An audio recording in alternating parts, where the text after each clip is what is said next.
let's talk about what Broadway shows you should be seeing right now. If you are new here, my name is Kaisha. The internet knows me as Kaisha Creates, and I am a Broadway girly. I think that might be an understatement. These are my recent playbills, so I just want to yap through them and tell you some of my thoughts. I'm going to start with the shows that I don't have playbills for, and the reason why I don't have playbills for these shows is because I was invited to the invited dress, and I don't want to forget about them, so let's start with those. So the first one is Joe Turner's Coming On. I enjoyed this so much. Dare I say this may be my new favorite August Wilson play. Cedric the Entertainer and Taraji P. Henson were absolutely wonderful on stage. Their chemistry was wonderful. I really enjoyed seeing Taraji, especially. She's someone that I just love and look up to. I've been looking up to Taraji for quite a long time. She's from Southeast DC, just like your girl. So of course it is always wonderful to see Taraji. I loved seeing her on stage. Like, of course we know our girl from the movies, from the TV shows, but on stage, I think she did an amazing job. She was so fun to watch, interesting to watch. I mean, she was just always clocked in. I really loved seeing her. I mean, no notes. And Joshua Boone, I mean, hello, sir. I mean, that performance, extraordinary. The place that you have to be able to take your mind for the performance that he gave, my hat goes off to you, sir. A stellar performance. Next up is Titanique. I first saw Titanique when it was at the Darryl Roth Theater downtown, and now it's on Broadway. It definitely has been taken up a level. It very much has a different budget now, and so it has, to me, in my opinion, lost a little bit of that kind of scrappy feeling that it had when it was downtown, but it's still a lot of fun. I had a front row seat at Invited Dress, which was a spectacular experience because the performers were literally singing and talking to me, so I had a ball. Next up is Schmigadoon. Schmigadoon is tied with The Lost Boys in terms of the number of Tony Award nominations, and deservedly so. Schmigadoon is a huge musical. It feels like a really big show, and there are displays of talent on that stage that I'm like, oh yeah, y'all do this for real. Y'all professional for real. Like, I think the spectacle of it all, and I mean that in a positive way, is definitely present within this show. Now, I was a huge fan of the TV show on Apple TV, and so the musical is basically a condensed version of the show in 2 acts. I can't remember how many episodes were in the show, but I really did love the show, and I was so sad to see it canceled. If you like Golden Age musicals, this one will definitely be your jam. The star of Schmigadoon is Carson for me, baby. I believe the actor's name is Ayan. He is the cutest child I've ever seen in my life. Like, truly, all of his moments are the most adorable thing that you will ever see on a Broadway stage. So if you go to Schmigadoon, you absolutely have to see his performance because it is nothing short of adorable. I think I got through everything without a playbill, so let's go through these and let's do it quickly. Otherwise, we're going to be here all day. The one on top is The Lost Boys. I'm sure you've heard that this is the show of the season, and people are not lying. I really enjoyed the show. You know, some of the feedback that people are saying about the show is that it isn't based in enough reality, or that it's not like grounded enough. I don't need that. If I'm just being honest with you, I don't need any of that because the world is hard enough. Reality is hard enough. I need something that is going to help me escape into another reality. And The Lost Boys does every bit of that for me. And I do think that it is grounded in truth. I believe these characters. I believe this story. And honestly, I love the spectacle. Sometimes you need to be taken to another place. And this takes me there every time. I've seen the show 2.5 times. I saw half on opening night. And then I've seen it once in previews and once after it opened. I actually saw it on Tony Awards nomination day, and the energy in the house was wonderful. So The Lost Boys probably is my favorite musical of the season. I am going to definitely be seeing that over and over and over again. Of course, I was going to see Fear of 13. I will follow Tessa Thompson to the end of the earth. Do you hear me? When I heard Tessa was coming to Broadway, I was like, oh yes, I will be sad.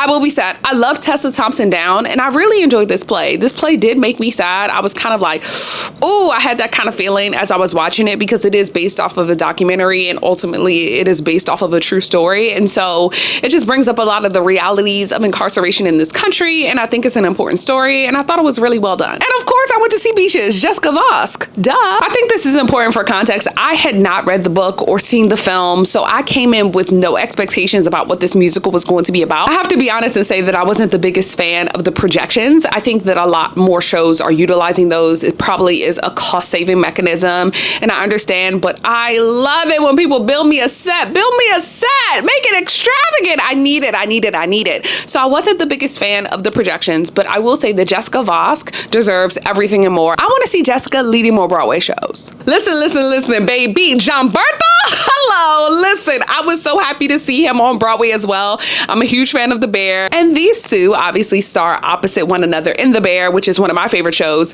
John Bernthal, baby. Hello? Hello? I really enjoyed this play, and I really loved the set design of the show. I was like, come on, set designer, because truly how that stage moved, although there weren't many settings within the play, I didn't get bored. It only moved to a couple of different places, and I thought it was so well done. A little bit of a spoiler, so if you don't want to be spoiled, definitely forward ahead a little bit, but I have to tell you this story because when I went to see the play, I was in the orchestra, and at the end of the play, someone gets shot.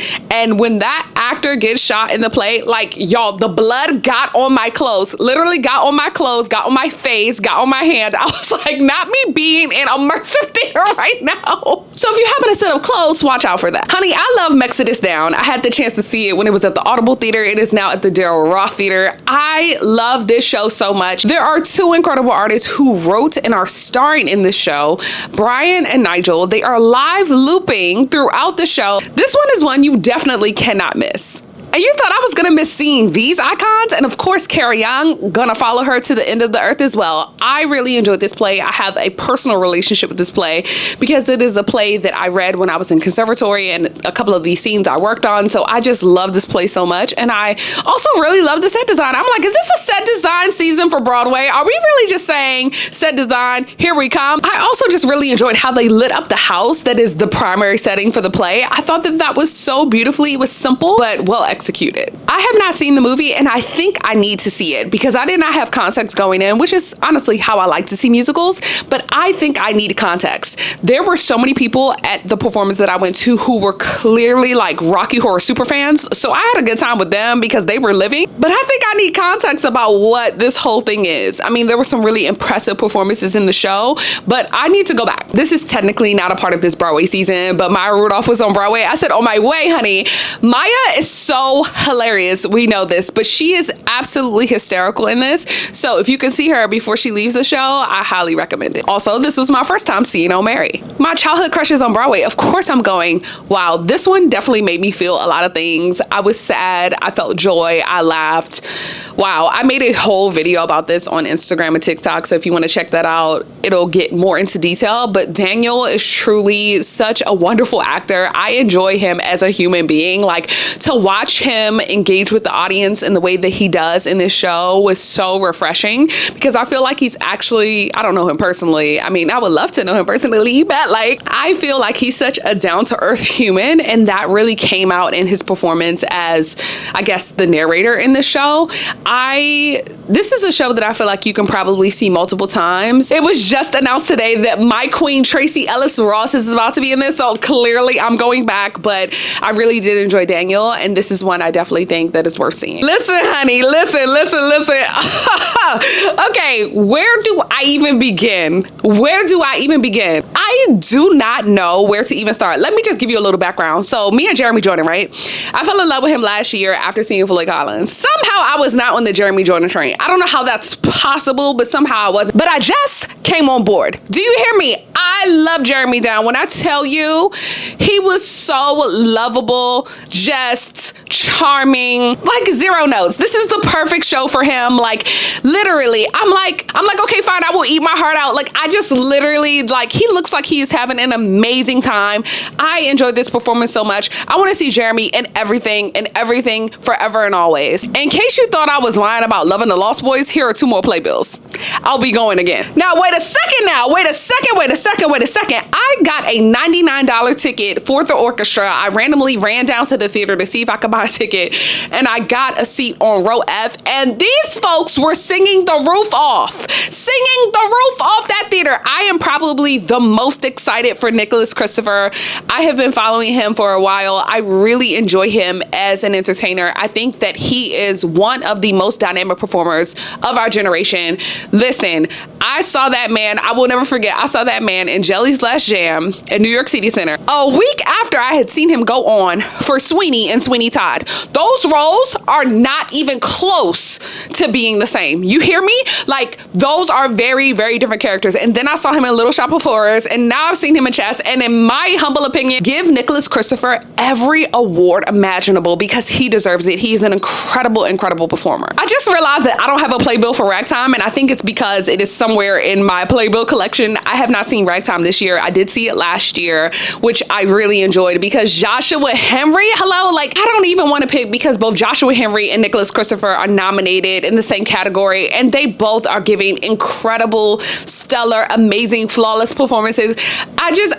Can they both get it? Like, can they both win? Like, I need. But anyway, back to Ragtime. Joshua, his performance in Ragtime will literally send chills up your spine. So if you have not seen Joshua, that's where you definitely gotta go. And last but not least is Cats the Jellicle. Baby, let me tell you something. I saw this show when it was at the Permanent Arts Center downtown, and I liked it. I understood the vision and the concept, but I feel like they took that show and they said, we about to take it up a level. This show in the Broadhurst Theater, I think, is absolutely perfect because it feels like it's in a little bit of like a intimate setting. It feels like you're in a club almost. And I got a seat on stage for $72 from Today Tix during the spring sale. It was wonderful and it's fun. Like, it's so fun. They encourage audience participation and call and response. Baby, I think that's what theater is about. So it was so fun for me to be up there. Now, the one thing for me that I was mad with myself, I forgot my fan. I have a few. Okay, I have a few on my shelf and I forgot it. And I honestly should have just went on and bought one, but I didn't, so shame on me. But like, if I would have had my fan, we would have been clack, clack, clack. I enjoyed this a lot. I feel like Cats the Musical now makes sense under the context of Cats the Jellicle Ball. What I'm about to do is kind of insane, to be honest, but I'm going to give you my top 3 recommendations. It's really hard to make recommendation lists like this because I see so much theater, and on a given week, I might feel a different way because I need different things as I go throughout the week.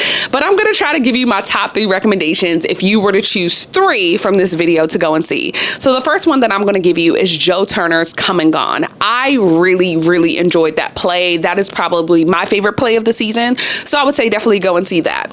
The next one would be Cats the Jellicle Ball. Like I just got through saying, it is such a fun show. The things that are happening on this stage do not happen on the Broadway stage every day, honey. And it's just a good time. It's going to make you feel good. And then this one should come to no surprise. The third that I would say would be The Lost Boys, a new musical. Baby, I love this show down. I'll see it over and over and over again. Like, I am a Lost Boys super fan at this point. Listen, I know people that have seen it 12, 15 times. I'm at 2.5, so I got to step my game up, but I will definitely be going back to The Lost Boys. I think it's also too that I really love the music. The music is something that is very Kaisha, and it's something that I very much like. I'm like, yes. So I cannot wait until the original Broadway cast album comes out because it will be on repeat. You know what I just realized? I make so much short form content about Broadway on Instagram and TikTok. I make so much of it that I don't make that much long form content about it. So if there is something specific that you would like to see, definitely let me know in the comments. If you're a subscriber, thank you so much for coming back. And if you're not, make sure you hit the subscribe button so you don't miss my next upload. Thank you so much for watching. I'm actually about to make my way to the theater right now, so I will catch you on the next one. Bye.